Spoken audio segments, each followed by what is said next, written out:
Yo, welcome to Lemon Studios, where we talk anything and everything entertainment. I'm, of course, the Lemon himself, Zeke Lamone, and this is my review for the February 17, 2025 episode of Monday Night Raw. But before we get into that, let's get the house clean out of the way, shall I? Leave a like, comment below, let me know your thoughts on this episode of Monday Night Raw, and of course, hit that subscribe button as it helps me grow into my YouTube career. I would greatly appreciate it. Now, all that out of the way, let's get into the review, shall we? So, another episode of Raw is down in the books. We are on full throttle heading to the Elimination Chamber. Really good show. It is looking like being over there. I mean, both chambers, women and men's side, are absolutely stacked. The qualifying matches were also pretty good too. I do think Roxanne and Raquel suffered a little bit because it was heel versus heel, but I do think it was a good showing for Roxanne. Sure, the match overall was a build to Bianca and Naomi coming out, right? Which, honestly, they made it worth it because with them coming out in the Clover's outfits from Bring It On, that was really cool to see. I do not subscribe that Liv and Raquel did attack Jade Cargill. I think that is a red herring. I think Naomi was the anomalous tip because it was her. I do think Bianca and Naomi lose their tag titles next week, one way or the other. How? Not sure, but I do think we do change the titles on next Monday. And then at the Elimination Chamber, Jade comes back properly and then cost Naomi a spot because it was Naomi. And then maybe Bianca or Roxanne wins the chamber there. I wouldn't mind if Roxanne won it personally because I don't think the last time that we actually really strapped a rookie with a rocket so fast was probably Paige. Yeah, sure, Bianca, she had that amazing first year, but it took her the whole entire year until she was finally crowned properly, right? Roxanne, she only properly on the main roster for a week. If she wins the chamber and then she goes on the Rhea Ripley, and then if she is able to hold her own and then beat Rhea Ripley, that is just sending you straight into the stratosphere, which I do think Roxanne can handle. So I do think it's Bianca or Roxanne who wins it. But the only reason I give the slight doubt to Bianca is because I do think she is needed with the Jade storyline quite a bit. But yeah, it was a good qualifying match. Finn and Seth, though, just tore the house down. It was ridiculous that we got that for free TV. Obviously, Seth was going to win. I would say that was probably a running theme throughout this episode of Raw, is that all the matches just lacked depth for me. There was a surprise. I did think Ivy Nile was going to beat Dakota Kai. She did not. Dakota did beat her, which when it happened, I was like, what? Okay, all right, cool. Then I was like, well, I don't know. We're just really copy and pasting what we did with the women's U.S. title. The finals to crown the first champion is the first defense. It's the same exact match for both. And I'm not sure if I'm really fully about that either. But again, not once when Dakota went for a pin did I buy it. And once Ivy went for a pin, did I get excited? No, because I do think overall the story that WWE wants to tell is Ivy versus Lyra. Maybe that is for Mania, maybe it's not. But it just feels like a lot of filler until we get there. Something I thought was going to be a lot of filler was going to be, Kevin and Sami, because I thought that was going to be at Mania. It's going to happen at the Chamber. It makes a lot of sense. It's in Montreal. I don't think they've ever faced each other on WWE level in Montreal in an unsanctioned match. I think it's going to be a lot of fun.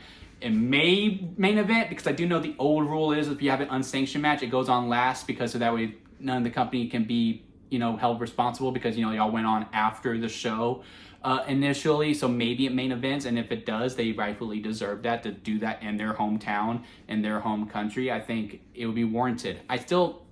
If I had to bet money on it, I would assume the men's chamber match still closes the show, but I really wouldn't be surprised if Sami versus Kevin is to close it out. And I do think they earned that spot as well. Really good segment with them too, even though Kevin wasn't there, you still felt his presence, and I like the back and forth between Sami and Adam Pearce quite a bit. It does look like we are going to do that Kevin Owens versus Orton match at Mania, which I think is warranted, and that we're going to do Sami versus Cross, which I do think Sami probably deserves a little bit more, because not that Cross isn't a worthy opponent for Mania. I'm a huge fan of Karrion Kross, but it really seems like Cross has yet to get over. Right? He has yet to be really over with the crowd. And Triple H really wants to get Cross over with the crowd. He's over with me. I like him. I think his promo work has been really good. Even what he did on Raw tonight was really stellar as well. It just really seems like, all right, Sami, you're a really good babyface. I really need Cross to get over as a heel. Please get Cross over on the biggest stage of them all. As opposed to, all right, Sami, you did good. This person did good. Let's have y'all fight. And we'll have like 50-50 style storytelling where it just really beats you over the head that this is to get Cross over, and I just don't think Sami really deserves that. Maybe he wants that, maybe he doesn't, I don't know. But to me, I would have liked Sami Zayn to be in a spot like with a Drew McIntyre where he does finally get his win, or something. Maybe he turns on Roman or something, or you do Kevin Owens versus Sami Zayn. Just again, I just think Sami Zayn deserves a much more higher profile opponent as opposed to Karrion Kross. Can Karrion Kross get there? Absolutely. Should Sami Zayn be the one to do it? Maybe he is. But right now, hearing that match, I'm just not really feeling it because, again, it just really feels like, yeah, this is just to get Kross over as opposed to this is Mania worthy. I hope that makes sense. But yeah, great chamber matches. Sure, most of the matches lack a little bit of depth to me. At least we're like showcasing the World Tag Team titles too. We are going to do the Creeds again at some point. Overall, I just really like this episode of Raw. I think they did a very, very good job with it. Nothing to really run home about. Again, it's really like the main highlights were the main Elimination Chamber matches, and then the Kevin Owens and Sami Zayn segment, and then the Gunther promo as well. Stellar. And I will say this, is that on the surface, that segment is good enough, right? It's good enough for the show, but with how the crowd reacted to Gunther, they really buy him as the heel, and they really buy Jey Uso as this babyface that they are just fully behind. If the crowd doesn't react that the way it is, it's not Mania worthy. It's not Road to Mania worthy.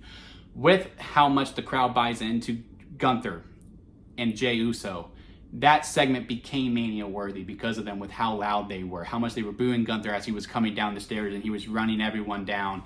Love the line of, watching me work is like reading Shakespeare to a dog to us. And how he brought in Pat McAfee in and threw the mic at him. Just Gunther is on a whole other level, and I am liking the story that we are telling with them. And this segment to me is just like, yeah, no, they made the right decision. This is the right Mania match to do. Will it main event? I don't think so. But I will be amiss if I was like, you know what, maybe it can. Maybe it can after this segment. And I think segments like that need to be happening throughout the show as opposed to just a couple of glimpses, moments here and there. Gunther was that moment. Sami and Kevin was that moment. Finn versus Seth was that moment as well. For the rest of the show, it was still good. It just wasn't that level that we come to know when it comes to the Road to Mania. That 39 and 40 has set in place. But at some point, that was going to go down, right? So I'm not really too bad about it at all. But let me know what you think about this episode of Raw down in the comment section. Leave a like if you made it this far within the review. I do greatly appreciate it. And hit that subscribe button as we are going on this road to WrestleMania together. I will greatly appreciate it. And until next time, guys, I'll see you here at Limit Studios.